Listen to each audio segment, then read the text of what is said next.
ഇന്നത്തെ ചിന്തയ്ക്കായി ഒരു വേദഭാഗം വായിക്കുന്നു. വെളിപ്പാട് പുസ്തകം 1-ാം അധ്യായം അതിൻ്റെ 1-ാം വാക്യം. വെളിപ്പാട് യേശുക്രിസ്തുവിന്റെ വെളിപ്പാട്. വേഗത്തിൽ സംഭവിപ്പാനുള്ളത് തൻ്റെ ദാസന്മാരെ കാണിക്കേണ്ടതിന് ദൈവം അത് അവന് കൊടുത്തു. അവൻ അത് തൻ്റെ ദൂതൻ മുഖാന്തരം അയച്ച് തൻ്റെ ദാസനായ യോഹന്നാന് പ്രദർശിപ്പിച്ചു. അവൻ ദൈവത്തിൻ്റെ വചനവും യേശുക്രിസ്തുവിൻ്റെ സാക്ഷ്യവുമായി താൻ കണ്ടതൊക്കെയും സാക്ഷീകരിച്ചു. മതി മതി മതി മതി സ്തോത്രം. വെളിപ്പാട് പുസ്തകം 1-ാം അധ്യായം 1-ാം വാക്യമാണ് നമ്മൾ വായിച്ചു കേട്ടത്. യേശുക്രിസ്തുവിൻ്റെ വെളിപ്പാട് വേഗത്തിൽ സംഭവിക്കാനുള്ളത് തൻ്റെ ദാസന്മാരെ കാണിക്കേണ്ടതിന് ദൈവം അത് അവന് കൊടുത്തു. അവനത് തൻ്റെ ദൂതൻ മുഖാന്തരം അയച്ച് തൻ്റെ ദാസനായ യോഹന്നാന് പ്രദർശിപ്പിച്ചു. സ്തോത്രം. നമ്മുടെ ഈ മാസത്തെ തീം എന്ന് പറയുന്നത് നമ്മൾ എടുത്തിരുന്നത് ഏതാണെന്ന് ഓർമ്മയുണ്ടോ? 7 സഭകൾക്കുള്ള ദൂതാണ് നമ്മൾ ചിന്തിക്കുവാൻ താല്പര്യപ്പെട്ടത്. 2-3 ആഴ്ച കടന്നുപോയി എങ്കിലും എനിക്ക് ലഭിച്ച ആഴ്ചകളിൽ അതിനുള്ള ബന്ധത്തിൽ ചില കാര്യങ്ങൾ അല്ലെങ്കിൽ കിട്ടുന്നതിനനുസരിച്ച് അവസരങ്ങൾക്കനുസരിച്ച് ഈ ഓരോ സഭയ്ക്കുള്ള ദൂതുകൾ നമുക്ക് ചിന്തിക്കുവാനും പ്രാർത്ഥിക്കുവാനും ആലോചിക്കുവാനും ഒക്കെ ദൈവം സഹായിക്കട്ടെ. സ്തോത്രം. ഹല്ലേലൂയ. അപ്പോൾ ഈ ഇന്ന് ഞാൻ ഓരോ സഭകളുടെ ദൂതുകളിലേക്ക് പോകുന്നില്ല. അതിൻ്റെ മൊത്തത്തിലുള്ളതായ ഒരു ഇൻട്രൊഡക്ഷൻ മാത്രം നിങ്ങളുമായി ഷെയർ ചെയ്തിട്ട് ഇരിക്കാൻ താല്പര്യപ്പെടുകയാണ്. സ്തോത്രം. ഹല്ലേലൂയ. ഇന്ന് ഈ തിരുവചനത്തിൽ നമുക്കറിയാം അതിപ്രധാനമായ ഒരു സ്ഥാനമാണ് വെളിപ്പാട് പുസ്തകത്തിനുള്ളത്. വെളിപ്പാട് പുസ്തകത്തിനകത്തുള്ളത്. കാരണം പുതിയ നിയമത്തിലെ ഏക പ്രവചന പുസ്തകം എന്ന് പറയുന്നത് അതാ വെളിപ്പാട് പുസ്തകം. വെളിപ്പാട് പുസ്തകമാണ് പുതിയ നിയമത്തിലെ ഏക സ്തോത്രം പ്രവചന പുസ്തകം. ഇതിന് കൊടുത്തിരിക്കുന്ന പേരെന്താണ്? പുസ്തകത്തിന് കൊടുത്തിരിക്കുന്ന വെളിപ്പാട്. ഇംഗ്ലീഷിൽ റെവലേഷൻ അല്ലേ? റെവലേഷൻ എന്ന് പറയുന്ന വാക്കിൻ്റെ അർത്ഥം അത് ചിന്തിക്കുമ്പോൾ നമുക്കറിയാം ഇത് യഥാർത്ഥത്തിൽ ഒരു പ്രവചന ശബ്ദമാണെന്ന്. അപ്പോക്കാലിപ്സ് എന്ന് പറയുന്ന ഒരു ഗ്രീക്ക് പദമാണ് ഈ വെളിപ്പാട് റെവലേഷൻ എന്ന് പറയുന്ന വാക്കിന് ഉപയോഗിച്ചിരിക്കുന്നത്. ഞാൻ ജസ്റ്റ് ഇൻട്രൊഡക്ഷൻ കുറച്ച് കാര്യങ്ങൾ നിങ്ങളെ ബോധ്യപ്പെടുത്താം നിങ്ങളുടെ അറിവിന് വേണ്ടി. അപ്പോക്കാലിപ്സ് എന്ന് പറഞ്ഞാൽ അതിൻ്റെ അർത്ഥം എന്താണെന്നറിയാമോ? തുറന്നു കാട്ടുക, മറ നീക്കുക, മറിഞ്ഞിരിക്കുന്നതിനെ പുറത്തു കൊണ്ടുവരിക ഇത്യാദി അർത്ഥങ്ങളാണ്. എന്താ വാക്ക്? ഒരു ഗ്രീക്ക് വേർഡെന്ന് പറഞ്ഞോ? അപ്പോക്കാലിപ്സ്. ഓക്കെ, ഇനിയിപ്പം അപ്പോക്കാലിപ്സ് ഒരു ഗ്രീക്ക് വേർഡ്. ഓക്കെ, അപ്പോൾ തുറന്നു കാട്ടുക, മറ നിൽക്കുക, ഓക്കെ, ഇത്യാദി അർത്ഥങ്ങളാണ് ഇതിനകത്തുള്ളത്. ഭാവി സംബന്ധമായി നമ്മുടെ മുന്നിൽ ചില കാര്യങ്ങളെ വെളിപ്പെടുത്തുക. ഹല്ലേലൂയ. അപ്പോൾ അങ്ങനെ ഈ വെളിപ്പാട് പുസ്തകം എന്ന് പറയുമ്പോൾ ആ വാക്കിനകത്ത് തന്നെ ഇതിൻ്റെ അർത്ഥമുണ്ട്. മറഞ്ഞിരുന്ന ചില കാര്യങ്ങളെ വെളിപ്പെടുത്തി കൊണ്ടുവരിക എന്നുള്ളതാണ്. സ്തോത്രം. അപ്പോൾ ഇവിടെ പുതിയ നിയമത്തിൽ നമുക്കറിയാം ഏറ്റവും കൂടുതൽ പഴയ നിയമ പരാമർശം, പഴയ നിയമത്തെക്കുറിച്ചുള്ള കാര്യങ്ങൾ വെളിപ്പെടുത്തിയിരിക്കുന്നതും ഈ വെളിപ്പാട് പുസ്തകത്തിലാണ്. ഏതാണ്ട് 278 പഴയ നിയമഭാഗങ്ങൾ ഈ വെളിപ്പാട് പുസ്തകത്തിനകത്തുണ്ട്. സ്തോത്രം. ഈ പുസ്തകത്തിൻ്റെ മറ്റൊരു പ്രത്യേകത, ഒത്തിരി പ്രത്യേകതകളുണ്ട് ഈ വെളിപ്പാട് പുസ്തകത്തിന്. അതിനകത്ത് ഒരു പ്രത്യേകതയാണ് ഈ പുസ്തകത്തിലാണ് ഏറ്റവും കൂടുതൽ സംഖ്യകളുടെ പുസ്തകം, അല്ലെങ്കിൽ ഒത്തിരി സംഖ്യകൾ, നമ്പേഴ്സ് ഉൾപ്പെട്ട ഒരു പുസ്തകമാണ്. പ്രത്യേകിച്ച് എംഫസിസ് ചെയ്തിരിക്കുന്ന ഒരു സംഖ്യ, ഒരു നമ്പർ അതിനകത്തുണ്ട്. എത്ര? 7 എന്ന് വളരെയധികം രേഖപ്പെടുത്തിയിരിക്കുന്ന പുസ്തകങ്ങളാണ്. ഏതൊക്കെ 7 എന്ന് പറഞ്ഞേ? എന്തൊക്കെയുണ്ട് 7? പറഞ്ഞോ, അറിയാവുന്നതൊക്കെ പറഞ്ഞോ. 7 സഭ,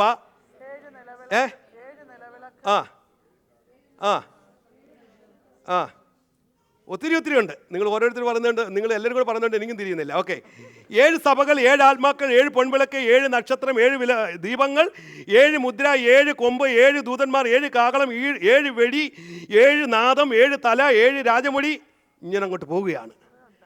എല്ലാം 7 ഏഴുകളുടെ സംഖ്യ കൊണ്ട് നിറഞ്ഞിരിക്കുന്ന ഒരു പുസ്തകമാണ് ഈ പുസ്തകം. ഓക്കെ, ഇതിൻ്റെ പശ്ചാത്തലം നമ്മൾ ചിന്തിക്കുമ്പോൾ നമുക്കറിയാം അപ്പോസ്തലനായ യോഹന്നാനാണ് ഈ പുസ്തകം എഴുതുവാനിടയായിത്തീരുന്നത്. എനിക്ക് ലഭിച്ച വെളിപ്പാടാണത്. അതിൻ്റെ പശ്ചാത്തലത്തെക്കുറിച്ച് ഒന്നുകൂടി നമ്മൾ ചിന്തിച്ചാൽ, ഈ യോഹന്നാൻ പത്മോസിൽ നാടുകടത്തപ്പെട്ടപ്പോൾ, അല്ലെങ്കിൽ പത്മോസിലായിരുന്നപ്പോൾ തനിക്ക് വെളിപ്പെട്ട് കിട്ടിയ പുസ്തകമാണ് ഈ വെളിപ്പാട് പുസ്തകം. ഈ പത്മോസിൻ്റെ ദ്വീപിനെ കുറിച്ച് നമ്മൾ പഠിക്കുമ്പോൾ നമുക്കറിയാം അതിൻ്റെ ചരിത്രങ്ങളൊക്കെ ഒത്തിരി ഉണ്ട്. AD 95 ഡൊമീഷ്യൻ ചക്രവർത്തി ഭരിച്ചിരുന്ന കാലഘട്ടത്തിലാണ് യോഹന്നാനെ പത്മോസിലേക്ക് നാട് കടത്തപ്പെടുന്നത്. അതിനു മുന്നേ ചരിത്രം പലതുണ്ട്. യോഹന്നാനെ മർഡർ ചെയ്യാൻ, കൊല്ലുവാൻ വേണ്ടി, അല്ലെങ്കിൽ അവനെ ഇല്ലായ്മ ചെയ്യുവാൻ വേണ്ടി പലവിധമായ മാർഗങ്ങൾ രാജാക്കന്മാർ ഉപയോഗിച്ചു. അവിടെയൊക്കെ വിടുവിക്കപ്പെട്ട യോഹന്നാൻ, അവർ ചരിത്രം ഇങ്ങനെ പറയുന്നത്, പുസ്തകത്തിലുള്ള കാര്യമല്ല, തന്നെ അവസാനം വധിക്കുവാൻ വേണ്ടി, കൊല്ലുവാൻ വേണ്ടി തിളപ്പിച്ച എണ്ണ ഹൈ ഡിഗ്രിയിൽ എണ്ണ ചൂടാക്കിയിട്ട് എണ്ണയിലേക്ക് ഈ യോഹന്നാനെ എടുത്തിട്ടു എന്നൊക്കെ ചരിത്രം പറയുന്നുണ്ട്. ഇമാജിൻ ചെയ്തു എങ്ങനെയാന്ന് നമ്മളൊക്കെ ആണെങ്കിൽ എങ്ങനെ ഇരിക്കും? ഫ്രൈ ആയി പുറത്ത് വരും അല്ലേ? സ്തോത്രം, ഹല്ലേലൂയ. പക്ഷെ ദൈവം അവനെ അവിടെ നിന്ന് വിടുവിച്ചു. ഇമാജിൻ ചെയ്യാം, ഹൗ ഗോഡ് ഈസ് പ്രൊട്ടക്ടിങ് ദൈ സെർവൻറ്റ്. ഹല്ലേലൂയ. ഇതാ ദൈവത്തിൻ്റെ കരുതല്. ഹല്ലേലൂയ. ഞാൻ അതിലേക്ക് വരാം. ആമേൻ. അങ്ങനെ അവിടെ നിന്ന് രക്ഷപ്പെട്ട യോഹന്നാനെ വധിക്കുവാൻ മറ്റൊരു മാർഗമില്ലാതെ വന്നപ്പോൾ ഡൊമീഷ്യൻ ചക്രവർത്തി അന്നത്തെ കാലഘട്ടത്തിൽ ചെയ്തു വരുന്ന ഒരു പ്രവണതയുണ്ട്. കുറ്റവാളികളെ നാട് കടക്കുന്ന വെറുതെ മറ്റ് രാജ്യങ്ങളിലേക്കല്ല. ഇവിടുത്തെ ഇന്നത്തെ കാലഘട്ടത്തിൽ നാട് കടത്തുന്ന രീതികളല്ല. അന്ന് അവരെ അയച്ചിരുന്നത് പത്മോസ് എന്ന് പറയുന്ന ഒരു ദ്വീപ്, 16 മൈൽ നീളവും 16 കിലോമീറ്റർ നീളവും 8 കിലോമീറ്റർ വീതിയുമുള്ള ചെറിയൊരു ദ്വീപ്. അതിനു മുന്നേ നാട് കടത്തിയവരാരും പത്മോസിൽ നിന്ന് മടങ്ങി വന്നിട്ടില്ല. അതിനു മുന്നേ നാട് കടത്തിയവരാരും അവിടെ നിന്ന് രക്ഷപ്പെട്ടിട്ടുമില്ല. അവർ തിരികെ വന്നിട്ടുമില്ല. കാരണം യോഹന്നാൻ അവിടെ ചെല്ലുമ്പോൾ ആ കൂടെ ഒരു മനുഷ്യനെയും കാണാൻ കഴിയത്തില്ല. ആ കൂടെ അവിടെ ഉള്ളത് മനുഷ്യരല്ല, മറ്റു കുറേ ജീവികൾ മാത്രമാണ് ആ ദ്വീപിനകത്തുള്ളത്. പ്രത്യേകിച്ച് കഴുകന്മാർ. എന്തിനാണ് കഴുകന്മാർ അവിടെ നിൽക്കുന്നതെന്ന് അറിയാമോ? ഇതുപോലെ നാട് കടത്തിയപ്പെട്ട മനുഷ്യരെ മരിച്ചു വീഴുമ്പോൾ, ആഹാരമില്ലാതെ, വെള്ളമില്ലാതെ, വേണ്ടുന്ന കാര്യങ്ങളൊന്നുമില്ലാതെ മരിച്ചു വീണ് കഴിയുമ്പോൾ, ദിവസങ്ങൾ കഴിയുമ്പോൾ, മരിച്ചു വീണ് കഴിയുമ്പോൾ ആ ജഡം കൊത്തിപ്പറിക്കുവാൻ പതിയിരിക്കുന്ന കഴുകന്മാർ. എപ്പോൾ ഇതുപോലെ ഇവൻ്റെ ചുറ്റും പതിയിരിക്കുകയാണ് കഴിയുമോ, എപ്പോൾ ഇവൻ കണ്ണടച്ച് താഴെ വീഴുന്നോ അന്നേരം കൊത്തിപ്പറിക്കാൻ പതിയിരിക്കുന്ന കഴുകന്മാരുടെ ഒരു കൂട്ടം. ചുരുക്കത്തിൽ അങ്ങനെ ആ മുന്നമേ മരിച്ച, അല്ലെങ്കിൽ അന്ന് കൊത്തിപ്പറിച്ച മനുഷ്യരെ അസ്ഥികൂടങ്ങൾ ഇത്യാദി കാര്യങ്ങൾ മാത്രമാണ് യോഹന്നാന് ചുറ്റുമുള്ളത്. നാട് കടത്തപ്പെട്ട ആരും തന്നെ തിരികെ വന്നിട്ടില്ല. എന്നാൽ യോഹന്നാനെ കുറിച്ച് നമ്മൾ ചിന്തിക്കുമ്പോൾ മനസ്സിലാക്കാൻ കഴിയുന്നത്, തന്നെ നാട് കടത്തിയ ഡൊമീഷ്യൻ ചക്രവർത്തി 1 വർഷം കഴിഞ്ഞപ്പോൾ ലോകത്തുനിന്ന് മാറ്റപ്പെട്ടു. പക്ഷേ നാട് കടത്തപ്പെട്ട യോഹന്നാൻ എന്താ പറയുമോ? ഹല്ലേലൂയ. അവൻ മടങ്ങി വരുവാനിടയായി. എന്തുകൊണ്ട് യോഹന്നാനെ നാട് കടത്തിയെന്ന് ചോദിച്ചാൽ, അന്നത്തെ കാലഘട്ടത്തിൽ, പ്രത്യേകിച്ച് 90-ന്റെ കാലഘട്ടം, AD 90-95-ന്റെ AD 60 മുതൽ ഇങ്ങോട്ട് സഭയ്ക്ക് അതികഠിനമായ പീഡനം നേരിട്ടുകൊണ്ടിരിക്കുക. ക്രിസ്ത്യാനിറ്റിക്ക് ഒത്തിരി പ്രതികൂലങ്ങൾ, ഒത്തിരി പെർസിക്യൂഷൻ അനുഭവിക്കുന്ന കാലഘട്ടം. ഹല്ലേലൂയ. ക്രിസ്ത്യാനികൾ മനഃപൂർവ്വമായി പീഡിപ്പിക്കപ്പെടുക. ആ ഒരു മണ്ഡലത്തിൽ യോഹന്നാനും ക്രിസ്ത്യാനിത്വത്തിന്റെ ഉപദേശത്തിന്റെ യേശുവിന്റെ മാർഗം ഉപേക്ഷിക്കണമെന്നുള്ള വെല്ലുവിളി മുന്നിൽ വന്നപ്പോൾ, ഹല്ലേലൂയ, ദൈവത്തെ ആരാധിക്കണമെന്നുള്ള നിയമത്തിന്റെ മുന്നിൽ മുട്ടുമടക്കാതെ, ഹല്ലേലൂയ എന്ന് പറഞ്ഞാൽ അവരെ തള്ളിപ്പറയണമെന്നുള്ള നിയമത്തിന്റെ മുന്നിൽ മുട്ടുമടക്കാതെ യോഹന്നാനെ നാട് കടത്തി. ഇവിടെ ശ്രദ്ധിച്ചേ, അവന് വേണമെങ്കിൽ തള്ളിപ്പറയാമായിരുന്നു, നാട് കടത്തുന്ന രക്ഷപ്പെടാമായിരുന്നു. പക്ഷേ പ്രമാണത്തിന്റെ മുന്നിൽ കോംപ്രമൈസ് ചെയ്യാൻ യോഹന്നാൻ തയ്യാറായില്ല. കാരണം എന്തുകൊണ്ട്? അവനറിയാം ക്രിസ്തുവിന്റെ സ്നേഹം എന്താണെന്ന്. ഈ ക്രിസ്തുവിന്റെ സ്നേഹം വ്യക്തമായി രുചിച്ചറിഞ്ഞ യോഹന്നാന് യേശുവിനെ തള്ളിപ്പറയാൻ പറ്റത്തില്ല. ഹല്ലേലൂയ. ഉപദേശത്തിന്റെ മുന്നിൽ കണ്ണടച്ച് നിൽക്കാൻ കഴിയത്തില്ല. ഏത് പ്രതികൂലത്തെയും അത് സ്വീകരിക്കുവാൻ, ഉൾക്കൊള്ളുവാൻ അവൻ തയ്യാറായി എന്നാണ് നമുക്ക് കാണാൻ കഴിയുന്നത്. ഇവിടെ നമ്മൾ ശ്രദ്ധിച്ചേ, ഹല്ലേലൂയ. കാരണം മറ്റൊന്നുമല്ല, ദൈവസ്നേഹത്തിന്റെ ആഴം എന്തെന്ന് വ്യക്തമായി രുചിച്ചറിഞ്ഞൊരു വ്യക്തിയാകോ യോഹന്നാനെ കുറിച്ച് കാണാൻ കഴിയുന്നുണ്ട്. യേശുവിന്റെ 3 ശിഷ്യന്മാരിൽ ഒരുവനായ യോഹന്നാൻ യേശുവിൻ്റെ മാറോട് ചേർന്നിരുന്ന വ്യക്തിയാണ്. അപ്പോൾ യേശുവിൻ്റെ ആ ഹൃദയത്തിൻ്റെ ചൂട് നന്നായി അറിഞ്ഞ ഒരു വ്യക്തിയാണ് യോഹന്നാൻ. യേശുവിൻ്റെ സ്നേഹത്തിൻ്റെ ആഴമെന്തെന്ന് വ്യക്തമായി മനസ്സിലാക്കിയ ഒരു വ്യക്തിയാണ് യോഹന്നാൻ. ഹല്ലേലൂയ. അങ്ങനെ തിരിച്ചറിഞ്ഞ യേശുവിൻ്റെ സ്നേഹം തിരിച്ചറിഞ്ഞൊരു വ്യക്തിക്ക് പ്രമാണത്തിൻ്റെ മുന്നിൽ കോംപ്രമൈസ് ചെയ്യാൻ പറ്റത്തില്ല. ഹല്ലേലൂയ. വചനത്തിന്റെ മുന്നിൽ കോംപ്രമൈസ് ചെയ്യാൻ കഴിയത്തില്ല. ക്രിസ്തു സ്നേഹത്തിന്റെ മുന്നിൽ കോംപ്രമൈസ് ചെയ്യാൻ തയ്യാറായില്ല. അനന്തരഫലം തനിക്ക് കിട്ടിയത് എന്താണെന്നറിയാമോ? പത്മോസ്. നമ്മൾ തിരുവചനം പഠിച്ച് എവിടെയൊക്കെ ആരൊക്കെ പ്രമാണത്തിന് വേണ്ടി നിന്നോ, വചനത്തിന് വേണ്ടി നിന്നോ, ഉപദേശത്തിന് വേണ്ടി നിന്നോ, അവരൊക്കെ ഒത്തിരി പീഡനങ്ങൾ അനുഭവിച്ചിട്ടുണ്ട്. ഒത്തിരി പേഴ്സിക്യൂഷൻ കടന്നു പോയിട്ടുണ്ടോ? പക്ഷേ സ്തോത്രം, ദൈവത്തിന് നിന്നതുകൊണ്ട് അല്ലെ പീഡിപ്പിക്കപ്പെട്ട ഒത്തിരി ഭക്തന്മാരെ നമുക്ക് തിരുവനന്തപുരത്ത് കാണാൻ കഴിയും. പ്രത്യേകിച്ച് ദാനിയേലിന്റെ പുസ്തകത്തിൽ വന്നാൽ നമുക്കത് മനസ്സിലാക്കാൻ കഴിയും. സ്തോത്രം, ഹല്ലേലൂയ. നമുക്കറിയാം ദാനിയേലിന്റെ പുസ്തകം 3-ാം അധ്യായം, നെബൂഖദ്നേസർ നിർത്തിയ ബിംബത്തെ നമസ്കരിക്കണമെന്നുള്ള നിയമം കൊണ്ടുവന്നു. എന്നാൽ നിയമത്തിന്റെ മുന്നിൽ കോംപ്രമൈസ് ചെയ്യാൻ തയ്യാറാകാത്തത് കൊണ്ട് സ്തോത്രം എന്ത് ചെയ്തു? എബ്രായ ബാലന്മാരെ എരിയുന്ന തീച്ചുളിയിലേക്ക് വലിച്ചെറിഞ്ഞു. എന്തിനു വേണ്ടിയാ? അവർക്ക് വേണമെങ്കിൽ അന്യദേശത്ത് ആരുമില്ല അവരുടെ കൂടെ നിൽക്കാൻ, അവരുടെ മാതാപിതാക്കളിൽ ആരുമില്ല. പക്ഷേ അവർക്ക് വേണ്ടി കോംപ്രമൈസ് ചെയ്ത് ജീവിച്ച് രാജ്യത്തിന്റെ ഉന്നത സ്ഥാനം ലഭിച്ച് മുന്നോട്ട് പോകാമായിരുന്നു. എന്നാൽ സ്തോത്രം, അല്ല, ദൈവത്തിന്റെ സ്നേഹത്തെ രുചിച്ചറിഞ്ഞ ഒരു ഭക്തൻ പറയും, ഇല്ല, ഞാൻ ബിംബത്തിന്റെ മുന്നിൽ മുട്ടുമടക്കത്തില്ല. കാരണം എന്റെ ദൈവമല്ലാതെ മറ്റൊരു ദൈവം ഞങ്ങൾക്കില്ല. എബ്രായ ബാലന്മാർ 3 പേര് ഉറച്ചു നിന്നു. ഹല്ലേലൂയ. ഇന്ന് പകൽക്കാലം തിരിച്ചറിയണം, ഏത് പ്രമാണങ്ങൾ നിങ്ങൾക്ക് എതിരായി വന്നാലും കോംപ്രമൈസ് ചെയ്യാൻ നമ്മുടെ ഉപദേശത്തെയോ വചനത്തെയോ അല്ല ദൈവം നമുക്ക് വെളിപ്പെടുത്തി തന്ന ഈ സത്യ ഉപദേശത്തെ കോംപ്രമൈസ് ചെയ്യാൻ നമ്മൾ തയ്യാറാകരുത്. നമ്മുടെ കൾച്ചർ മാറിയെന്നിരിക്കും, നമ്മൾ ജീവിക്കുന്ന സ്ഥലം മാറിയെന്നിരിക്കും, പക്ഷേ വചനത്തിന് കോംപ്രമൈസ് ഇല്ല. സ്തോത്രം, ഹല്ലേലൂയ. എബ്രായ ബാലന്മാർ ചെന്ന സ്ഥലം വ്യത്യസ്തമാണ്, അവർ ജീവിക്കുന്ന രീതി വ്യത്യസ്തമാണ്. പക്ഷേ വചനത്തിന്റെ മുന്നിൽ കോംപ്രമൈസ് ചെയ്യാൻ തയ്യാറായത് കൊണ്ട് അവരെ തീച്ചുളിയിലേക്ക് വലിച്ചെറിഞ്ഞു. 6-ാം അധ്യായം, ദാനിയേലിന്റെ പുസ്തകം 6-ാം അധ്യായം, അവിടെ കാണാൻ കഴിയുന്നുണ്ട്. സ്തോത്രം, ദൈവത്തോട് രാജാവിനോടല്ലാതെ ആരോടും പ്രാർത്ഥിക്കരുതെന്നൊരു ഡിഗ്രി, ഒരു നിയമം എന്ത് ചെയ്തു? എഴുതി വെച്ചു. സ്തോത്രം, ശ്രദ്ധിക്കണേ, അവിടെ നമുക്ക് കാണാൻ കഴിയുന്നുണ്ട്. ആ വാക്യം ഒന്ന് വായിച്ചേ. ഉടനെ അവർ രാജസന്നിധിയിൽ ചെന്ന് രാജാവിന്റെ വിരോധ കൽപ്പനയെ കുറിച്ച് സംസാരിച്ചു. രാജാവെ, 30 ദിവസത്തേക്ക് തിരുമേനിയോടല്ലാതെ യാതൊരു ദേവനോടോ മനുഷ്യനോടോ അപേക്ഷ കഴിക്കുന്ന ഏതു മനുഷ്യനെയും സിംഹങ്ങളുടെ ഗുഹയിൽ ഇട്ടുകളയും എന്നിങ്ങനെ ഒരു കൽപ്പന എഴുതി വെച്ചിട്ടില്ലയോ എന്ന് ചോദിച്ചു. മതി, ശ്രദ്ധിച്ചേ, ഇവിടെ രാജാവ് നിയമം എഴുതി വെച്ചിരിക്കുക.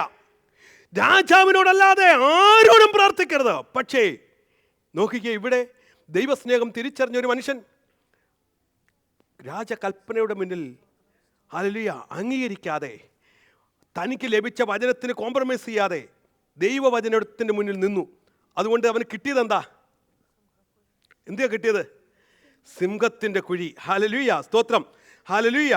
അമ്മ ഒരു കാര്യം ഓർക്കണമേ, ദൈവത്തിന് വേണ്ടി അവർ നിന്നതുകൊണ്ട് അവർക്ക് ലഭിച്ചത് പത്മോസാണ്, അവർക്ക് ലഭിച്ചത് തീച്ചൂളയാണ്, അവർക്ക് ലഭിച്ചത് സിംഹക്കുഴിയാണ്. പക്ഷെ ഒരു കാര്യം ഉറപ്പാ, സ്തോത്രം, ദൈവത്തിന് വേണ്ടി നിന്നവർക്ക് വേണ്ടി ഇറങ്ങി വരുന്നൊരു ദൈവമുണ്ട്. ഹല്ലേലൂയ. നീ ഇന്ന് പകൽക്കാലം ദൈവവചനത്തിന് വേണ്ടി നിന്നോ, സത്യത്തിന് വേണ്ടി നിന്നോ, വചനത്തിന് വേണ്ടി നിന്നോ, നീ ഏത് പ്രതിസന്ധിക്കകത്തിറക്കിപ്പോയാലും അതിൽ നിനക്ക് വേണ്ടി ഇറങ്ങി വരുന്നൊരു ദൈവമുണ്ട്. ഹല്ലേലൂയ. ഇവിടെ സ്തോത്രം, ഇവിടെ കാണാൻ കഴിയുന്നത് ദൈവത്തിന് വേണ്ടി നിന്നതുകൊണ്ട് ദൈവം ഇറങ്ങി വന്നു. തീച്ചൂളയുടെ മധ്യത്തിൽ 4-മനായി ഇറങ്ങി വന്ന അല്ല, ഞാൻ പറയുന്നു 1-മനായി ഇറങ്ങി വന്ന. സ്തോത്രം, അല്ലെ, രാജാവിന്റെ ദൃഷ്ടിയിൽ അവൻ 4-മനായിരിക്കാം, എന്നാൽ സ്തോത്രം, ഭക്തന്മാരുടെ ദൃഷ്ടിയിൽ അവൻ 4-മനല്ല, അവൻ 1-മനാണ്. ഇന്ന് പകൽക്കാലം നിന്റെ പ്രശ്നത്തിന്റെ മധ്യത്തിൽ അവൻ 1-മനായി ഇറങ്ങി വരും. നിന്റെ തീച്ചൂളയ്ക്കകത്ത് അവൻ 1-മനായി ഇറങ്ങി വരും. നിന്റെ സിംഹക്കുഴിക്കകത്ത് അവൻ 1-മനായി ഇറങ്ങി വരും. നീ നീതിക്ക് വേണ്ടി നില്ല്, വചനത്തിന് വേണ്ടി നില്ല്, കോംപ്രമൈസ് ചെയ്യരുത്. സത്യം ഉപദേശത്തിന് വേണ്ടി നിൽക്കാൻ തയ്യാറായാൽ നിനക്ക് വേണ്ടി ഇറങ്ങി വരുന്നൊരു ദൈവമുണ്ട്. ഹല്ലേലൂയ. ദൈവം വെളിപ്പെടുത്തി തന്ന ഈ വചനത്തിന്റെ മുന്നിൽ അതിനുവേണ്ടി നിൽക്കാൻ തയ്യാറായാൽ ഒരുപക്ഷെ നിന്റെ സമുദായം നിന്നെ ഉപേക്ഷിച്ചിരിക്കും, നിന്റെ ചുറ്റുപാടുകൾ നിന്നെ ഉപേക്ഷിച്ചിരിക്കും, നിന്റെ ചാർച്ചക്കാർ നിന്നെ തള്ളിപ്പറഞ്ഞിരിക്കും. പക്ഷെ തള്ളിക്കളയാത്തൊരു ദൈവമുണ്ട്. അവൻ നിനക്ക് വേണ്ടി നിന്റെ ആപൽഘട്ടത്തിൽ, നിന്റെ പ്രയാസത്തിൽ നിനക്ക് വേണ്ടി ഇറങ്ങി വരും. ഹല്ലേലൂയ. അങ്ങനെയുള്ള എത്ര സംഭവങ്ങൾ അല്ലെ ചരിത്രങ്ങൾ നമ്മൾ വായിക്കുന്നു, എത്രയോ സാക്ഷ്യങ്ങൾ നമ്മൾ കേട്ടിരിക്കുന്നു.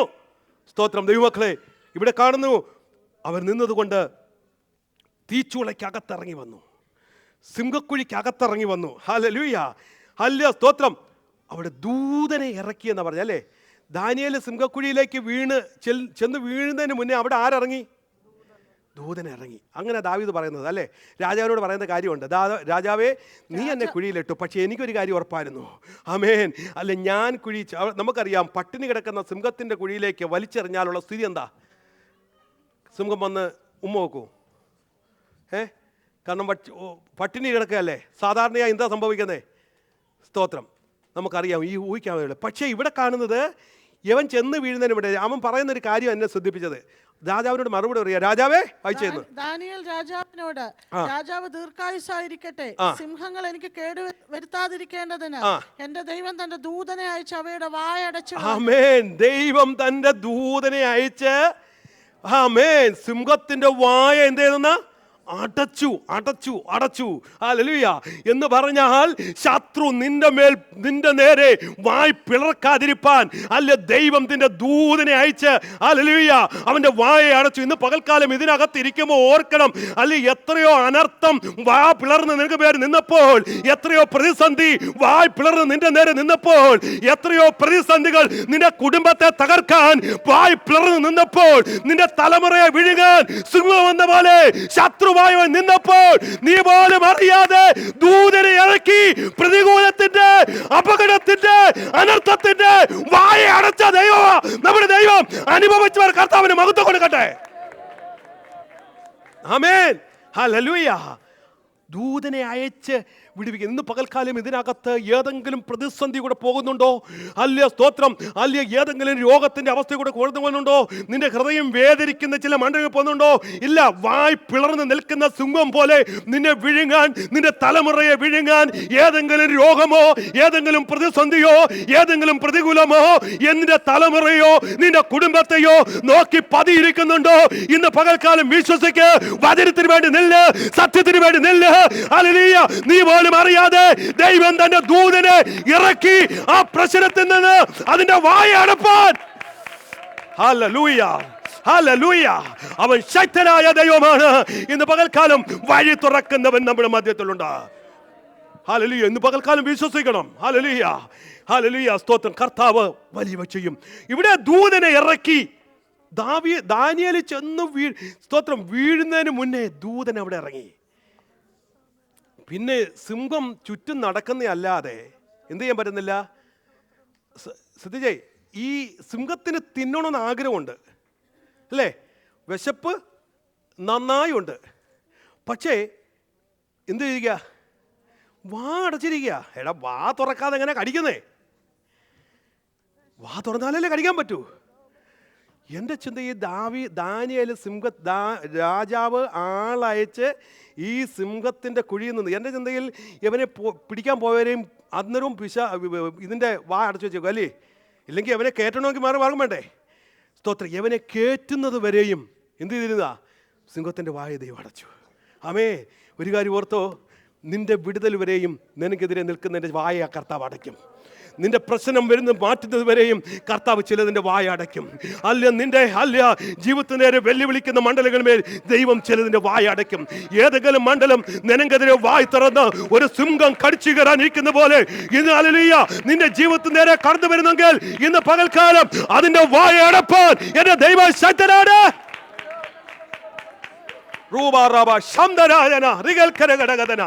ഇന്ന് പകൽക്കാലം അതിവിടെ സംഭവിക്കാൻ പോകുക. ചില രോഗമായിരിക്കാം, നിന്റെ ജോലിയുടെ ചില മണ്ഡലമായിരിക്കാം, നിന്റെ ജീവിതത്തിന്റെ ചില സാമ്പത്തിക മേഖലകളായിരിക്കാം. നിന്നെ തകർക്കാൻ, നിന്നെ കടിച്ചു കീറാൻ ഒരു സിംഹം പോലെ പതിയിരിക്കുന്നെങ്കിൽ ഇന്ന് പകൽക്കാലം ദൈവാത്മാവിൽ വിളിച്ചു പറയുന്നു, അതിന്റെ വായ അടപ്പാൻ എന്റെ ദൈവം ശക്തനാ.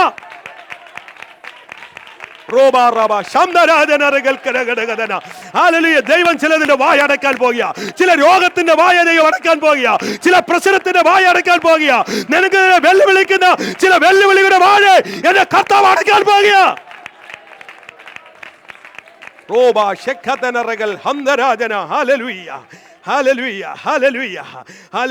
ഇവിടെ സ്തോത്രം യോഹന്നാനെ പത്മോസിലേക്ക് നാട് കടത്തി. സ്തോത്രം. യോഹന്നാൻ പത്മോസിൽ കിടക്കുമ്പോൾ അവിടെ കാണാൻ കഴിയുന്നവരുണ്ട്. ആ സന്ദർഭത്തിൽ താഴോട്ട് വായിക്കാൻ അറിയാം, താൻ ഏകനായി കിടക്കുക, ഏകാന്തതയിൽ പാർക്കുക, ആരും കൂട്ടില്ല, കൂട്ടിനായിട്ട് തൻ്റെ കൂടെ ആരുമില്ല, കൂട്ടാളിയായി തൻ്റെ കൂടെ ആരുമില്ല. അങ്ങനെ ഇരിക്കുമ്പോൾ ഇതാ സ്വർഗം അവന് വേണ്ടി തുറക്കുക. സ്വർഗം അവന് വേണ്ടി തുറക്കുക. ഇന്ന് പകൽക്കാലം ഇതിനകത്തിരിക്കുമ്പോൾ ഓർത്തോ മക്കളെ, നിന്റെ കൂടെ ആരും ഇല്ലാത്ത അവസരത്തിലും തുറക്കുന്നൊരു സ്വർഗമുണ്ട്. തുറക്കുന്നൊരു സ്വർഗമുണ്ട്. ആരും നിന്റെ കൂടെ ഇല്ലെങ്കിലും തുറക്കുന്നൊരു സ്വർഗമുണ്ട്. മറന്നു പോകരുത്. ഹല്ലേലൂയ. നിനക്ക് വേണ്ടി തുറക്കുന്ന ഒരു സ്വർഗമുണ്ട്. ആമേൻ. ഹല്ലേലൂയ. നിന്റെ കൂട്ടിന് അവൻ ആരുമില്ലെങ്കിലും കൂടെ നിന്നവരും മാറിയാലും കൂടിയിരിക്കുന്ന ഒരു കർത്താവ് നിനക്ക് വേണ്ടി സ്വർഗം തുറക്കും. ആമേൻ. എത്ര പേര് അത് അനുഭവിച്ചിട്ടുണ്ട്? എൻ്റെ ജീവിതത്തിൽ ഞാൻ അനുഭവിച്ചവനാ. ആമേൻ. എനിക്കറിയാം ഏകനായി കിടന്നതിൻ്റെ വേദന എന്താണെന്ന്, ഒറ്റയ്ക്ക് കിടക്കുന്നതിൻ്റെ വേദന എന്താ. ഹല്ലേലൂയ. ആ സാഹചര്യത്തിലെ സ്തോത്രം എല്ലാം ഇരുട്ടായി മാറുമ്പോൾ യോഹന്നാൻ പത്മോസിൽ കിടന്നുപോലെ ഇടത്തോട്ടോ മടത്തോട്ടോ നോക്കുമ്പോൾ അല്ല മരണമല്ലാതെ കരച്ചു കയറുന്ന സിംഹമല്ലാതെ ഒന്നുമില്ലാതിരിക്കുമ്പോൾ നിനക്ക് വേണ്ടി അരികെ ഇറങ്ങി വരുന്ന ഒരു സ്വർഗം. ആമേ. ഇന്ന് പകൽക്കാലം നീ വിശ്വസിച്ചോ? ആമേ. നീ പ്രതിസന്ധിയിലാണോ? നീ പ്രതികൂലത്തിലാണോ? നീ ഹല്ലേലൂയ പ്രശ്നത്തിലാണോ? അല്ല, ആരും നിന്റെ കൂടെ നിന്നെ സഹായിപ്പാൻ ലോകത്തിൽ ഒരു മനുഷ്യനും കഴിയത്തില്ലെങ്കിലും നിന്നെ സഹായിക്കാൻ കഴിയുന്ന ഒരു കൂട്ടാളിയായ ഒരു കർത്താവ് ഇന്ന് പകൽക്കാലം നിന്നോട് കൂടെയുണ്ട്. യോഹന്നാൻ പത്മോസിൽ ഏകനായിരുന്നപ്പോൾ അവന് കൂട്ടാളിയായി. ഓ ഹല്ലേലൂയ, ഹല്ലേലൂയ. കൂട്ടിനായി ആരുമില്ലെന്നാലും, കൂട്ടിനായി ആരുമില്ലെന്നാലും, ഹല്ലേലൂയ. പാട്ട്, ഹല്ലേലൂയ. കൂട്ടിനായി ആരുമില്ലെന്നാലും, ഹല്ലേലൂയ, ഹല്ലേലൂയ. ഈ സ്തോത്രം പാട്ടുകാരൻ ഇങ്ങനൊരു പാട്ട് പാടുന്നുണ്ട്. ഏതാ? യെസ്.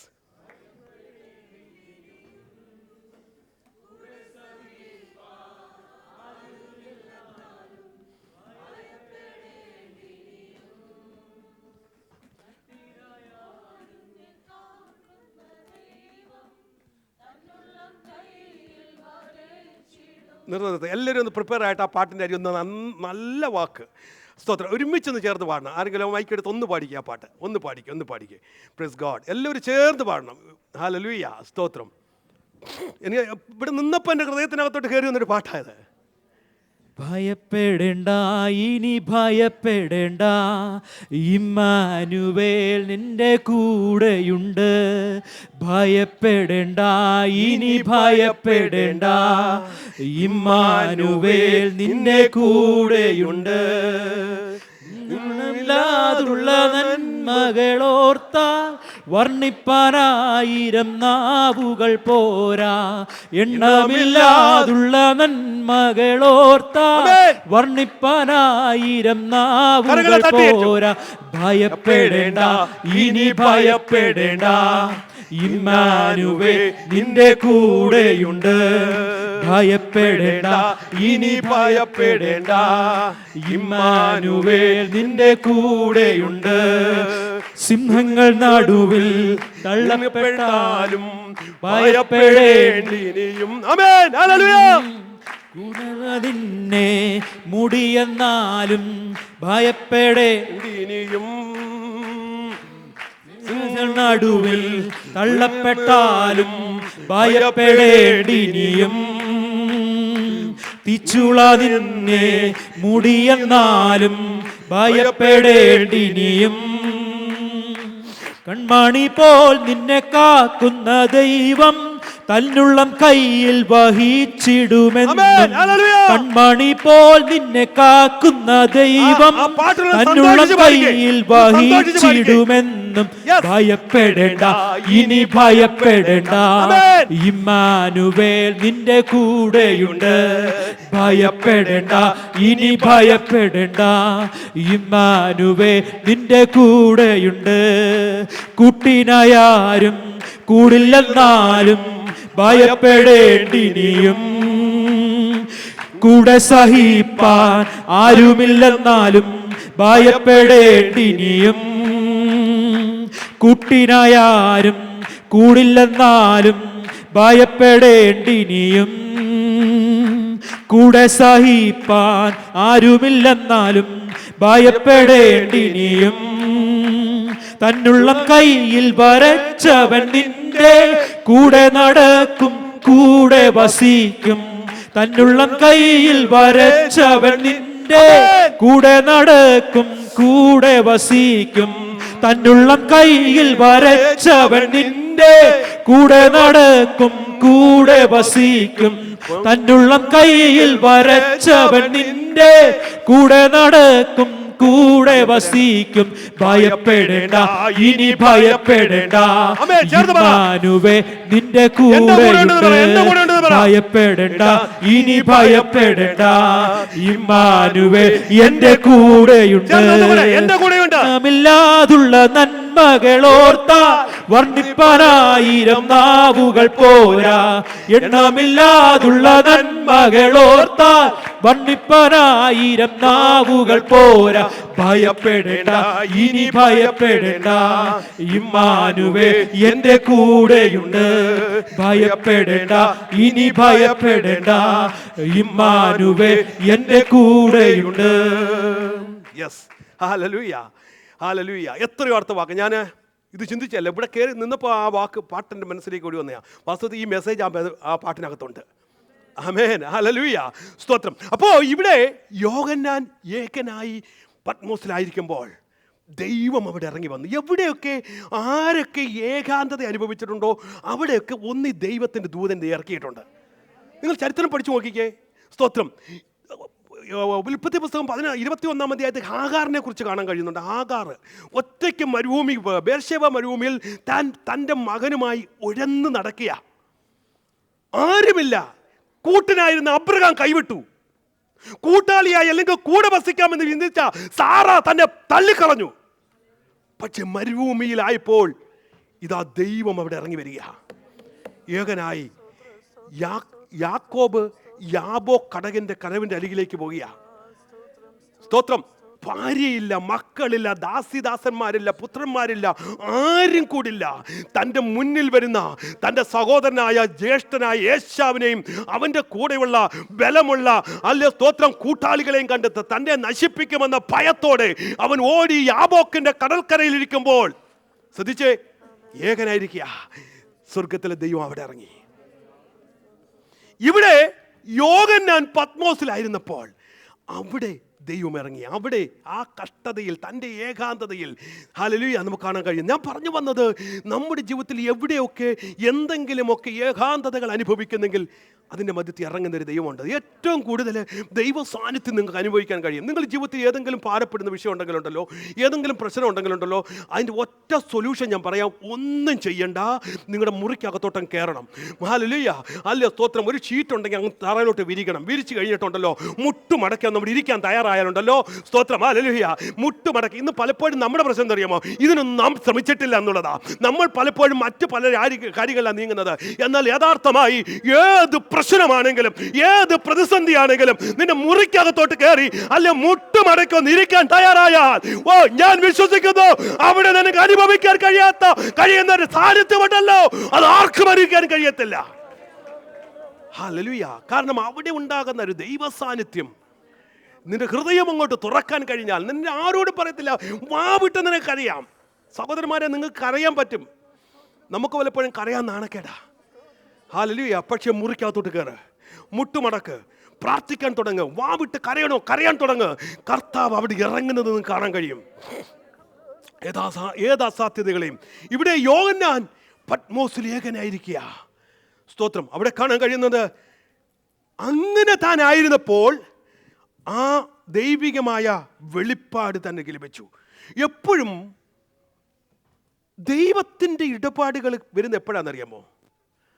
സുഖത്തോടെ. നമ്മൾ തിരുവചനം പഠിച്ചാൽ അവിടെ എങ്ങും ഒരു പ്രവാചകനെയും ഞാൻ സുഖസമൃദ്ധിയിൽ, താൻ നല്ല എല്ലാ സമൃദ്ധിയിലിരുന്നപ്പോൾ എനിക്ക് ദൈവം വെളിപ്പെടുത്തി തന്ന വെളിപ്പാടെന്ന് പറഞ്ഞിട്ടില്ല. ഉണ്ടോ? ഇല്ല. ഇവരെല്ലാം ലഭിച്ച വെളിപ്പാട് അവരുടെ ഏകാന്തതയിലോ, അവരുടെ കഷ്ടതയിലോ, അവർ കടന്നുപോയ ജീവിതത്തിൻ്റെ അനുഭവങ്ങളിലോ ആണ് ദൈവിക വെളിപ്പാടുകൾ അവർക്ക് ലഭിച്ചത്. ഹല്ലേലൂയ. യോഹന്നാന് ദൈവിക വെളിപ്പാട് ലഭിച്ചത്, യെഹെസ്കേലിന് ദൈവിക വെളിപ്പാട് ലഭിച്ചത്, അല്ലെങ്കിൽ യെരമ്യാവിന് ദൈവിക വെളിപ്പാട് ലഭിച്ചത്, ഇതൊന്നും അവർ സുഖസമൃദ്ധിയിൽ ഇരിക്കുമ്പോഴല്ല, പക്ഷേ കഷ്ടതയുടെ മധ്യത്തിൽ, ഏകാന്തതയിൽ ദൈവം അവരോട് സംസാരിക്കാൻ തുടങ്ങി. ഹല്ലേലൂയ, സ്തോത്രം. ഇന്ന് പകൽക്കാലം ഏതെങ്കിലും ജീവിതത്തിന്റെ വേദന കൂടി കടന്നു പോകുമ്പോൾ ഓർത്തോ, ഇത് നിന്നോട് ദൈവത്തിന് സംസാരിക്കാനുള്ള വഴിയാണ്.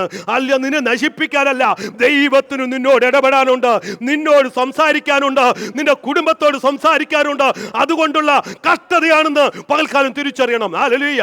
നിന്റെ ജീവിതത്തിലെ കഷ്ടതകൾ അല്ലെങ്കിൽ നിന്നെ തകർക്കാനല്ല, നിന്നോട് സംസാരിക്കാനുള്ള ഒരു ഹല്ലേലൂയ ഒരു വഴിയാണ്. ഇന്ന് പകൽക്കാലം കഷ്ടതയിൽ ദൈവശബ്ദം കേട്ട എത്ര പേരുണ്ട്? ഇതിനകത്ത് കഷ്ടതയിൽ ദൈവം കേട്ട എത്ര പേരുണ്ട്? ജീവിതത്തിന്റെ പരിശോധനയിൽ ദൈവത്തിന്റെ ആത്മാവിന്റെ ശബ്ദം കേട്ടവർ എത്ര പേരുണ്ട്? നിന്റെ സുഖത്തിലല്ല ദൈവ ശബ്ദം കേൾക്കാൻ കഴിയുന്നത് പലപ്പോഴും, മറിച്ച് നിന്റെ രോഗത്തിന്റെ അവസ്ഥയിൽ, നിന്റെ പ്രതിസന്ധിയിൽ എല്ലാവരും നിന്നെ കൈവിടുമ്പോൾ നീ അസാധാരണമായ ഒരു ശബ്ദം നിനക്ക് കേൾക്കാൻ കഴിയും. അതാ ദൈവത്തിന്റെ ശബ്ദം. ദൈവാത്മാവ് ഏറ്റവും കൂടുതൽ സംസാരിക്കുന്നത് ഇങ്ങനെയുള്ള അവസരത്തിലാണ്. നീ കണ്ണുനീരൊഴുക്കുമ്പോഴാണ് ദൈവത്തിന്റെ ആത്മാവ് നിന്നോട് ഇടപെടാൻ തുടങ്ങുന്നത്. അല്ല നീ അല്ല മുട്ടമടക്കുമ്പോഴാ, വേദന കൊണ്ട് നിന്റെ ഹൃദയം പൊടിയുമ്പോഴാ ദൈവത്തിന്റെ ആത്മാവ് നിന്നോട് സംസാരിക്കുന്നത്. ഇന്ന് പകൽക്കാലം ഇതിനകത്തിരിക്കുമ്പോൾ ഞാൻ ദൂതായി വിളിച്ചു പറയാം, ഏതെങ്കിലും കഷ്ടതയിൽ നിന്ന് കടന്നു പോകുന്നെങ്കിൽ, ഏതെങ്കിലും രോഗത്തിൽ കടന്നു പോകുന്നെങ്കിൽ, ഏതെങ്കിലും പ്രതിസന്ധി കടന്നു പോകുന്നെങ്കിൽ, അല്ലെങ്കിൽ വിശ്വസിക്കാൻ തയ്യാറാകുക. ദൈവം നിന്നോട് സംസാരിക്കാൻ തുടങ്ങാൻ പോകുക. ദൈവ ശബ്ദം നീ കേൾക്കാൻ തുടങ്ങാൻ പോകുക. അല്ലെങ്കിൽ ദൈവത്തിന്റെ ആത്മാവ് നിന്നോട് ഹൃദയമായി ഇടപെടുന്ന പകൽക്കാലമായി ഇന്ന് പകൽക്കാലം മാറ്റാൻ പോകുക.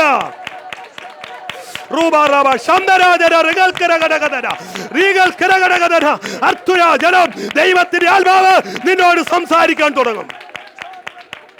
ഹല്ലേലൂയ. ഇവിടെ യോഹന്നാൻ സ്തോത്രം ഏകാന്തതയിൽ ദൈവശബ്ദം കേട്ടു. അങ്ങനെ ഏകാന്തതയിൽ തനിക്ക് ലഭിച്ച വെളിപ്പാടാണ് ഈ വെളിപ്പാട് പുസ്തകം. ഹല്ലേലൂയ സ്തോത്രം. നമുക്ക് കാണാൻ കഴിയുന്നുണ്ട്. 1 വർഷം കഴിഞ്ഞു തന്നെ നാട് കടത്തിയ ഡൊമീഷ്യൻ ചക്രവർത്തി മരിച്ചു. പക്ഷേ എന്ത് ചെയ്തു?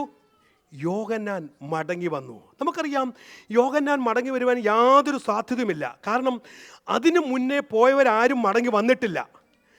അധിക നാൾ അവിടെ കിടന്നിട്ടുമില്ല. ചില ദിവസങ്ങൾ കഴിയുമ്പോൾ അവർ മരിക്കും. സ്തോത്രം. എൻ്റെ ചിന്ത, ഞാൻ ഇങ്ങനെ ചിന്തിക്കുമായിരുന്നു, ഈ 1 വർഷത്തോളം യോഹന്നാൻ അവിടെ എന്താ ഭക്ഷിച്ചേ?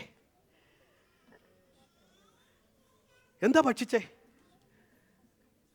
ഹലോ, അവിടെ ആഹാരമില്ല, കഴിക്കാനൊന്നുമില്ല. യോഹന്നാൻ്റെ ഭക്ഷണത്തെക്കുറിച്ചൊന്നും അവിടെ ഒന്നും പറഞ്ഞിട്ടില്ല. പക്ഷെ ഒരു കാര്യം പറഞ്ഞിട്ടുണ്ട്, അവൻ വചനം ഭക്ഷിച്ചുകൊണ്ടിരുന്നു. വായിച്ച അതിൻ്റെ 10-ാം അധ്യായത്തിലാണെന്ന് തോന്നുന്നു. 10-ാം അധ്യായത്തിൽ അവൻ എൻ്റെ ചുരുളുകൾ ദൈവം അവന് കൊടുത്തു. ചുരുളുകൾ അവൻ ഭക്ഷിച്ചു എന്നൊരു വാക്യമുണ്ട്. ഞാൻ ദൂതന്റെ കയ്യിൽ നിന്നും ചെറുപുസ്തകം എന്ത് ചെയ്തു? വാങ്ങി തിന്നു. അതെന്റെ വായിൽ തേൻ പോലെ മധുരം. സ്തോത്രം. അവിടെ കണ്ടത് ശ്രദ്ധിച്ചേ. എൻ്റെ ചിന്തയിൽ ഈ 1 വർഷവും ഈ യോഹന്നാൻ ഭക്ഷിച്ചെന്താണെന്നറിയാമോ? ദൈവം കൊടുത്ത വചന.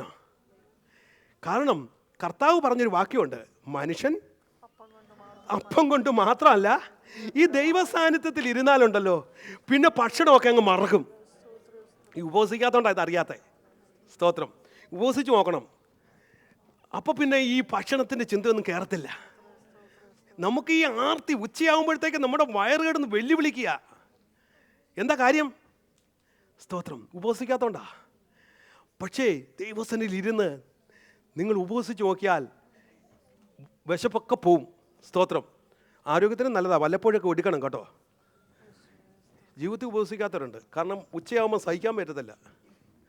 എന്തോ ഒരു വിശപ്പ്, ഇല്ലാത്ത വിശപ്പെല്ലാം അന്ന് കയറും. ഉപവാസം പ്രഖ്യാപിച്ചാൽ അന്നത്തെ ദിവസം വിശപ്പ് കൂടുതലാണ്. ഉപവാസം പ്രഖ്യാപിച്ചാൽ അന്ന് ഇല്ലാത്ത ബ്രേക്ക്ഫാസ്റ്റ് ഭാര്യ വീട്ടിൽ ഉണ്ടാക്കിയിരിക്കും. സ്തോത്രം. അപ്പോൾ ഉപവാസം വരുമ്പോൾ ഇതൊക്കെ ഒന്ന് മാറ്റി വെക്കണം. ആരോഗ്യത്തിന് മെഡിക്കൽ സയൻസ്, മെഡിക്കലും എന്ന് പറയുന്നത് നല്ലതാണെന്ന്. പക്ഷേ അതിനേക്കാളും വളരെ ശ്രേഷ്ഠമാണ് ദൈവസന്നിധിയിൽ ഇരിക്കുന്നത്, ദൈവത്തിൽ നിന്ന് കിട്ടുന്ന അനുഗ്രഹം. അപ്പോഴാ ഈ വചനം വായിക്കകത്ത് തേൻ പോലെ രുചിക്കാൻ തുടങ്ങുന്നത്. രാവിലെ വയറ് നിറച്ച് ബ്രേക്ക്ഫാസ്റ്റ് അടിച്ചിട്ട് വചനം കേൾക്കാൻ വന്നിരുന്നാൽ ഇതൊന്നും രുചിക്കത്തില്ല. കാരണം ഇത് കൈപ്പാറ്റേ തോന്നത്തുള്ളൂ. പക്ഷേ നീ ആർത്തിയോട് ഇരുന്ന് നോക്കിയേ, ഇതങ്ങോട്ട് തേൻ. അവിടെ പറഞ്ഞത് എങ്ങനെയാണ്? വചനം എങ്ങനെയായിരിക്കുന്ന? വായിക്കകത്ത് തേനാ. അപ്പോൾ ഈ ഇത്രയും നാൾ യോഹന്നാൻ ഭക്ഷിച്ചത് തേനാ. സ്തോത്രം. ഹല്ലേലൂയ. ഇവിടെ കാണുന്നത് സ്തോത്രം. അപ്പോൾ ഇവിടെ യോഹന്നാനെ നാട് കടത്തിയിട്ട് മുന്നേ പോയവരാരും എല്ലാവരും മരിച്ചു. തന്നെ നാട് കടത്തി ഡൊമീഷ്യൻ ചക്രവർത്തി മരിച്ചു. പക്ഷേ ദൈവം യോഹന്നാന് നിശ്ചയിച്ചിരിക്കുന്നൊരു സമയമുണ്ട്. യോഹന്നാന് ദൈവം നിശ്ചയിച്ചൊരു സമയമുണ്ട്. സ്തോത്രം. ഒരു കാര്യം ഉറപ്പാ, ദൈവം നിശ്ചയിച്ച സമയത്തിന് മുന്നേ ഒരു ശത്രുവിനും നമ്മെ തൊടാൻ പറ്റത്തില്ല. ഹല്ലേലൂയ. ഹല്ലേലൂയ. എത്രമാത്രം പ്രതികൂല അവസ്ഥയിലാണെങ്കിലും, എത്ര കാഠിന്യ രോഗത്തിനകത്തൂടെ നിന്നെ കയറി ഇറങ്ങിയാലും, ദൈവം നിനക്കൊരു സമയം വെച്ചിട്ടുണ്ടെങ്കിൽ അഖിലാണ്ടത്തിലെ മുഴുവൻ പിശാചുക്കളും ഒരുമിച്ച് എഴുന്നേറ്റ് വന്നാലും നിന്റെ ജീവനെ തൊടാൻ അതിന് കഴിയത്തില്ല. കാരണം ദൈവം നിനക്ക് വെച്ചിരിക്കുന്ന സമയമുണ്ട്. ഇവിടെ യോഹന്നാനെ കുറിച്ച് നോക്കിക്കേ, ജീവിക്കാൻ സാധ്യതയില്ല. പക്ഷേ ദൈവം അവനെ കുറിച്ച് വെച്ചിരിക്കുന്ന സമയമുണ്ടായതുകൊണ്ട് ഹല്ലേലൂയ, ഒരു ശക്തിക്കും ഒരു ശത്രുവിനും അവനെ സംഹരിക്കാൻ കഴിഞ്ഞില്ല. അല്ല, ഇന്ന് പകൽക്കാലം വിശ്വസിക്കണം, രോഗത്തെ പോലും കർത്താവേ ഞാൻ ഇപ്പം മരിക്കുന്നൊന്നും പറയരുത്. സ്തോത്രം. ചിലർക്ക് രോഗം ഒരു വയറ്റുവേദന വന്നാൽ ഇനി മറ്റേതാണോ എന്നാ പേടിക്കരുത്. ഒത്തിരി നമ്മൾ അങ്ങ് പറയലാണ്, വരുന്നത് വരട്ടെന്നേ. വന്നാലും ഒരു കാര്യം വിശ്വസിക്കണം, എൻ്റെ കർത്താവ് ഒരു സമയം വെച്ചിട്ടുണ്ട്. അതിനു മുന്നേ ഈ രോഗത്തിനോ ഈ ദുഷ്ടനോ ഈ ശത്രുവിനോ എന്നെ തൊടാൻ കഴിയത്തില്ലെന്ന് അകത്തളത്തിലോട്ട് വിശ്വസിക്കണം. ആമേൻ, ഹല്ലേലൂയ, ഹല്ലേലൂയ. ആ വിശ്വാസം അകത്തോട്ട് കയറിയാൽ നിന്റെ രോഗമൊക്കെ മാറിപ്പോകും. ആമേൻ. സാക്ഷ്യമാണ് ഞാൻ വിളിച്ചു പറയുന്നത്, അനുഭവം വിളിച്ചു പറയുന്നത്. സ്തോത്രം. നമുക്കറിയാം, മാനുഷിക നിലയിൽ ഞാൻ ഇന്ന് നിൽക്കാൻ ലോകപരമായി നടക്കുന്ന വ്യക്തിയല്ല. പക്ഷേ സ്തോത്രം, ഒരു കാര്യം എനിക്ക് ഉറപ്പായി, ഞാൻ കർത്താവിനോട് പറഞ്ഞ ഒരു കാര്യമുണ്ട്. കർത്താവേ, നിന്റെ സമയത്തിന് മുന്നേ എന്നെ തൊടാൻ ആരെ അനുവദിക്കരുത്. എന്നാൽ നിന്റെ സമയമാണെങ്കിൽ എന്നെ എടുത്തോണം. പക്ഷെ സമയത്തിന് മുന്നേ ദൈവം വെച്ച ഒരു സമയമുണ്ട്. എനിക്കൊരു ഉറപ്പെന്റെ ഉള്ളിലുണ്ടായിരുന്നു, എന്റെ കർത്താവ് വെച്ച സമയത്തിന് മുന്നേ എന്നെ തൊടാൻ രോഗത്തിന് കഴിയത്തില്ല. ആമേൻ. ഇന്ന് പകൽക്കാലം വിശ്വസിക്കണം പ്രിയപ്പെട്ടവരെ, ഒരു രോഗം വരട്ടെ, പ്രതിസന്ധി വരട്ടെ, പ്രതികൂലങ്ങൾ വരട്ടെ, ഉള്ളിൽ വിശ്വാസം വേണം, എന്റെ കർത്താവ് വെച്ചിരിക്കുന്ന സമയമുണ്ട്. ഇവിടെ കൂടെ പോയവരെല്ലാം, മുന്നേ പോയവരെല്ലാം മരിച്ചു, ആരും മടങ്ങി വന്നിട്ടില്ല. പക്ഷെ യോഹന്നാൻ ഒരു സമയം എന്ന് പറഞ്ഞാൽ ഇത്രേ ഉള്ളൂ. ശത്രു നിനക്കെതിരെ എഴുതി വെച്ച ഒരു രേഖയുണ്ടല്ലോ, ഇതിനെയൊക്കെ കർത്താവ് ഇങ്ങോട്ട് പിടിച്ച് വലിച്ചു കീറി ദൂരെ കളയും. എന്നിട്ട് പറയും, ഇല്ല ശത്രുവേ, നീ എഴുതിയ രേഖയല്ല എനിക്ക് വലുത്, എന്റെ ദാസന് വേണ്ടി ഞാൻ കുറിച്ച് വെച്ച ഒരു രേഖയുണ്ട്. അതിനെ മറികടക്കാൻ, അതിനെ തകർക്കാൻ ഒരു ശക്തിയും കഴിയത്തില്ലെന്ന് ദൈവം വിളിച്ചു പറയും. ഹല്ലേലൂയ. പിശാച് എഴുതിയതിനൊക്കെ ദൈവം വലിച്ചു കീറി ദൂരെ കളയും. ആമേൻ.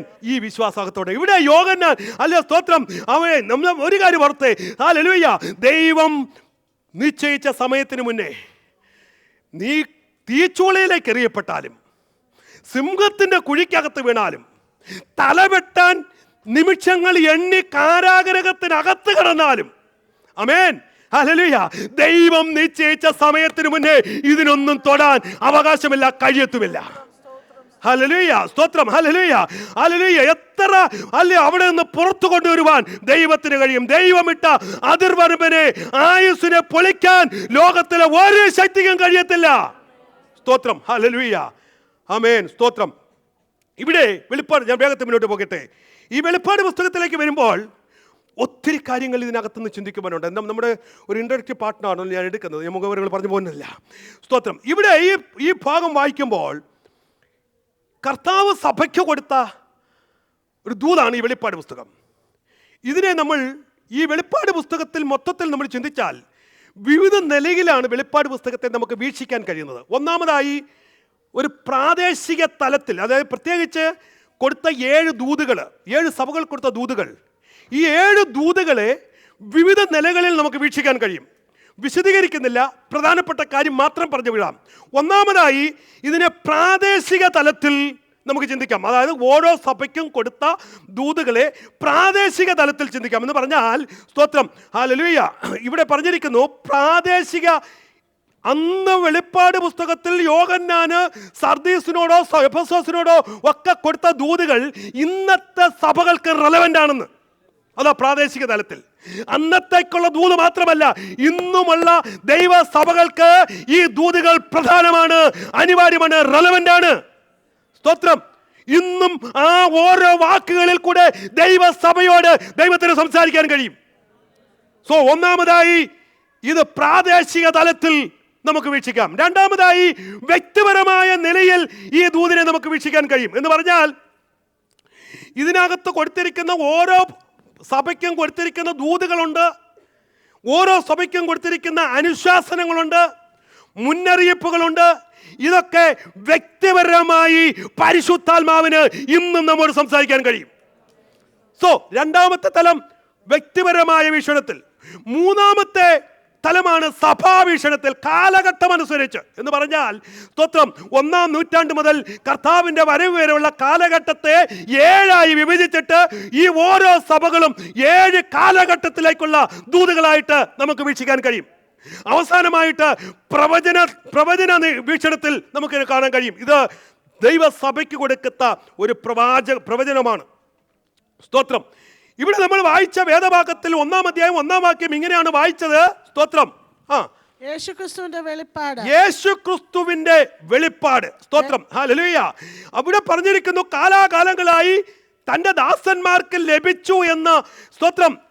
ദൈവം സഭയ്ക്ക് ദൂത് കൊടുത്തു. ദൈവം കൊടുത്ത ദൂത് യേശുക്രിസ്തുവിൽ നിന്ന് ദൈവത്തിൽ നിന്ന് ലഭിച്ച വെളിപ്പാടെന്നാണ് നമുക്ക് കാണാൻ കഴിയുന്നത്. സ്തോത്രം. ഇവിടെ തൻ്റെ ദൂതൻ മുഖാന്തരം ആർക്കായി ദൂത് ലഭിക്കുന്നേ?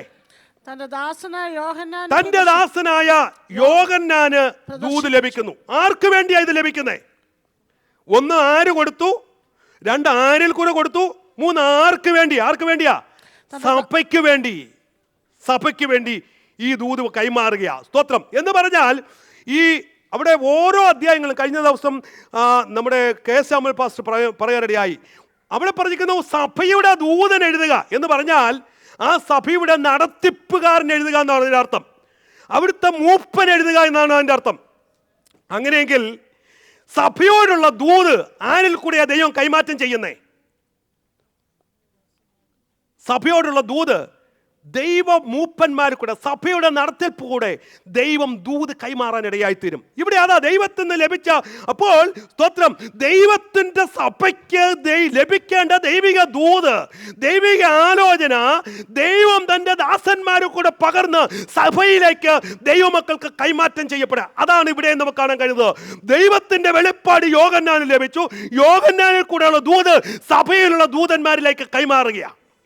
സ്തോത്രം. അവിടെയാണ് നമുക്ക് കാണാൻ കഴിയുന്നത്. അപ്പോൾ ഇവിടെ സഭയോടുള്ള ബന്ധത്തിന് 4ാമത്തെ കാര്യം, ഈ സഭയോടുള്ള ബന്ധത്തിൽ ക്രിസ്തുവിൽ നിന്നാണ്, ദൈവത്തിൽ നിന്നാണല്ലോ വെളിപ്പാട് ലഭിക്കുന്നത്. അപ്പോൾ സഭയോടുള്ള ബന്ധത്തിൽ ക്രിസ്തു ആരാണ് എന്നുള്ളത് 6ാം വാക്യത്തിൽ നമുക്ക് കാണാൻ കഴിയുന്നത്. നമ്മെ സ്നേഹിക്കുന്നവനും, 1-ാമത് പറഞ്ഞിരിക്കുന്നു അവൻ നമ്മെ സ്നേഹിക്കുന്നവൻ, നമ്മുടെ പാപം പോക്കിയവൻ, നമ്മെ തന്റെ രക്തത്താൽ വിടുവിച്ചവൻ, തന്റെ പിതാവായ ദൈവത്തിന് നമ്മെ രാജ്യമാക്കി വെക്കുവൻ, പുരോഹിതന്മാരാക്കി വെച്ചവൻ. ശ്രദ്ധിച്ചേ. അപ്പൊ 4 നിലയിൽ ദൈവം സഭയോട് ബന്ധപ്പെട്ടിരിക്കുക. ഇതിനെക്കുറിച്ച് വിവരിക്കുവാനുള്ള സമയം എൻ്റെ മുന്നിൽ ഞാൻ നിർത്തുക.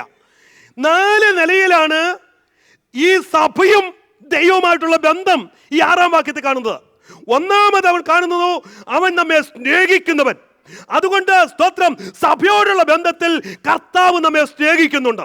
എഫേസ്യ ലേഖനം അതാ കാണുന്നത്. തന്നെ സ്നേഹിക്കുവാൻ പിതാവായ ദൈവം തന്റെ സ്നേഹത്തെ വെളിപ്പെടുത്തിയെന്ന് യോഹന്നാനിൽ കാണുന്നുണ്ട്. സ്തോത്രം. എഫേസ്യ ലേഖനത്തിൽ പറഞ്ഞു തന്നെ സഭയെ ദൈവം ശുദ്ധവും ശുഭ്രവുമായി ബന്ധമേ എന്ത് ചെയ്തു?